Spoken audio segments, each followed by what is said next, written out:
Hi, my name is Rose. I am a food and product photographer, Skillshare top teacher, creative entrepreneur, and frustrated singer.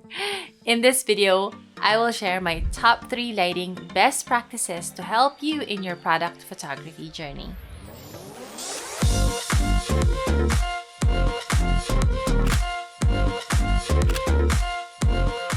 Believe me, I've been there. Overwhelmed with what light source to use, anxious with questions like, is my setup bright enough?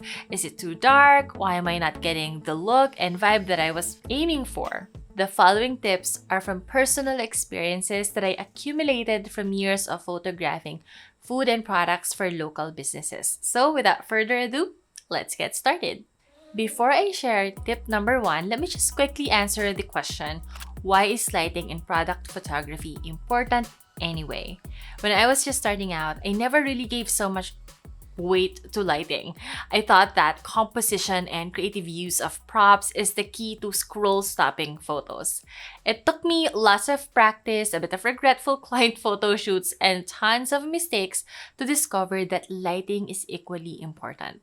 Well, actually, it is the most important because light is the beating heart of every image. It's the highlights and shadows that makes an image stand out. The difference between a flat image and an image with form, texture, and dimension is lighting. When we photograph products, we have a vision that we want to put to life, right? It can be a light and airy image. It could be an image of the product showing lots of texture. It could be an image where we mimic the summer sun. It could be an image that suggests coolness.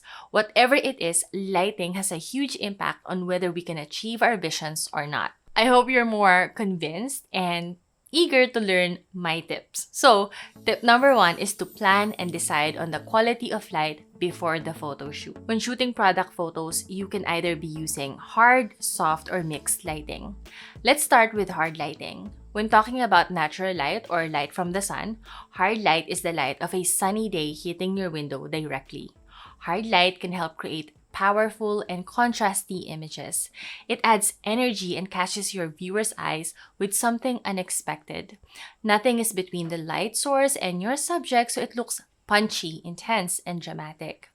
Now, to achieve this using artificial lighting, what I normally do is just remove my soft box and let my LED light directly touch the subject. And here's the result.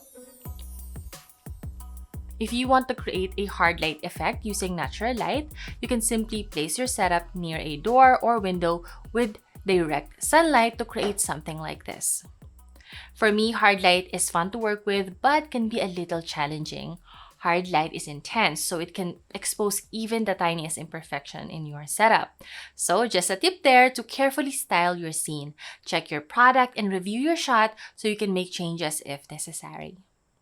Next is soft lighting. Soft lighting is what you get on an overcast day when the clouds are blocking the sun. That's exactly what happened here. I was just photographing this cute shopping cart with direct sunlight, and the next minute, clouds blocked the sun, giving me this effect. Unlike hard light, the transition between highlights and shadows is subtle with soft lighting.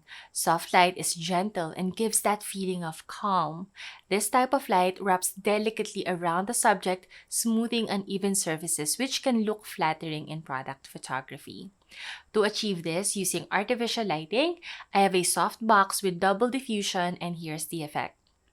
If you're using natural light from the sun, you can just place a white curtain, baking sheets, a white bed sheet, or anything white and thin to diffuse light and turn hard light to soft light. There is no right or wrong answer to do this. It will always depend on the story or message you want to tell.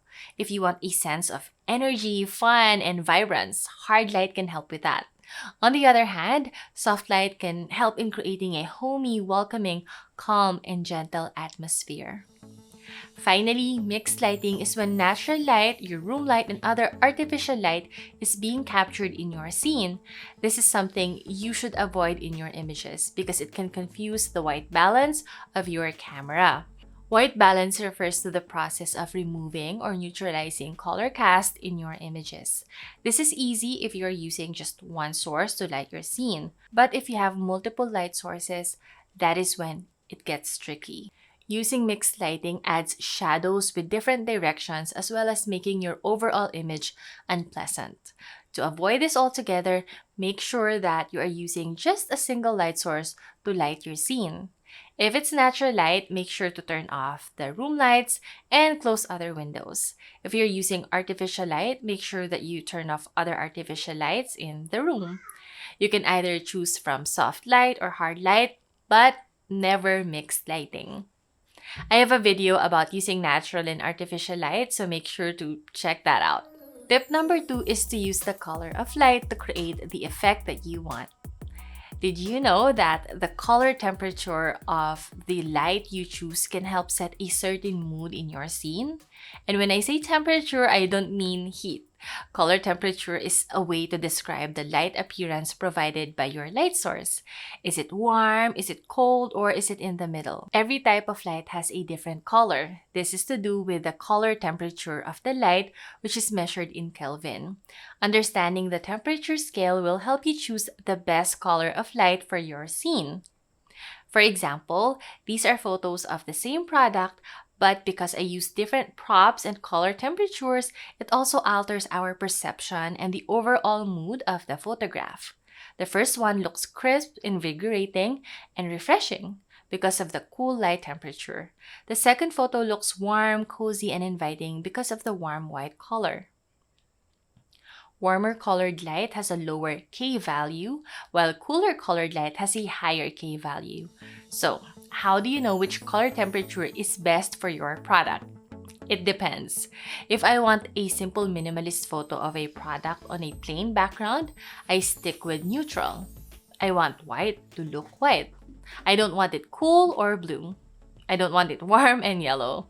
I want my whites to look white. There are different ways you can do this. First is setting the white balance on your camera. Again, white balance refers to the process of removing or neutralizing color cast in your images.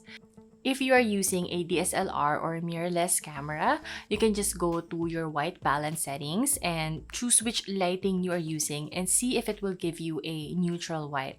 If it's not working for you, you can also manually set the Kelvin scale to whichever you feel is balanced. If you are using a smartphone camera, or if you don't have this option, or if you fail to get the correct color temperature while shooting, you can also edit it in post-processing. For example, in Adobe Lightroom, I have options here to make the white neutral, cool, or warm by moving the temperature slider under white balance. Naturally, we want our photos to show neutral white. So when do we use the cool and warm light temperatures? I'd say this is more applicable for styled products. First is if you want to represent the weather. Let's say you will be photographing your product for a summer collection. Then you might want to try the warmer color temperature. On the other hand, if you want to represent a cool weather in your photos, then you might want to try the cool or the bluish light temperature. Another way to maximize color temperature is if you want to create an atmosphere in your scene. Warmer light radiates comfort and positive energy, while cool images feel slower and have a calming effect that makes us feel reflective. Think about how the morning summer sun makes you feel versus the winter afternoons. You can bring the same mood and vibe into your photograph just by experimenting with props and controlling the color temperature. And finally, tip number 3 is playing with the directions of light. Let's start with front lighting. This is when light is coming from the front. This is tricky to work with because you can end up getting in the way between the light source and the subject. But when done right, it could also create unexpected images. To show you how I will use front lighting, here's a photo I took for a local beauty product. I wanted to create a summer look in this photo. That is why I thought of using artificial hard light in front of the subject. It's as if the sun is up and bright in the sky. My goal is to make it look punchy, but I didn't want harsh shadows on the side. To show you what I mean, this is how it looks if I position the light at the side. It's fine, but for this photo, I wanted the shadows at the back creating this effect. Just a word of caution that this light direction requires a bit of patience because you can end up with unwanted shadows. And if you're using soft lighting, it looks a bit flat, which leads me to the next and most commonly used light direction, the side lighting. This is when you position your light source at the side of the product. It could be in the 3 o'clock or 9 o'clock. This setup creates dramatic side shadows. This is best in emphasizing form and texture. The shadows that get trapped in the nooks and crannies of these products are caused by my side lighting. The light and shadows you see here are all intentional. Side lighting is perfect for adding balanced contrast, creating tonal depth, and softening textures.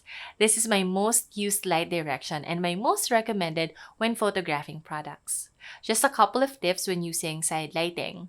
First, be careful in arranging elements in your scene. Avoid putting large props or objects near the light source because it can cast a big shadow on your scene or subject. Next tip is to use reflectors if you feel that your side shadows are too dramatic. Finally, the last direction is the backlight. This is when you light your subject from the back, so your main light source is behind the subject, and you are shooting towards the light. Just like front and side lighting, this direction can add a particular effect on your product or your product photos. For example, these glass faces are photographed with light at the back, creating this effect. Backlighting can give your product a sparkle and glow by casting the shadows forward toward the viewer, showing off a bit more texture on the front. Backlighting also helps in visual weight. Since shadows are darker tones, they are best near the bottom of the frame. If you notice that the top part of your scene looks blown out or overexposed, you can use a foam board or illustration board or anything thick and sturdy to block the light like this. Finally, if you see that the front of your scene needs a bit of brightness, you can use reflectors to bounce light back to your subject. To recap, tip number 1 is to plan and decide on the quality of light before the photo shoot. Tip number 2 is to use the color of light to create the effect that you want. And finally, tip number 3 is using different directions of light. That's it for my top 3 tips for lighting in product photography. If you have any questions or if you tried any of these tips, please comment below. If you want to request a video or any photography related tutorial, just let me know through the comment section below too. I personally read all of them because my channel is pretty small. I want for us to take advantage of our little intimate community. You can help me too by liking and subscribing. Plus, you will be the first to know when I upload more photography tutorials or videos. And if you want to dig deep into lighting, composition, product styling, and camera settings for product photography, I have in-depth classes about these topics on Skillshare. You can access all these classes plus over 35,000 classes taught by amazing creators and photographers around the world, starting with a 1-month free trial. All of that in the description below. I hope you enjoyed all of that and I hope to see you in my next video. Have a lovely day. Bye!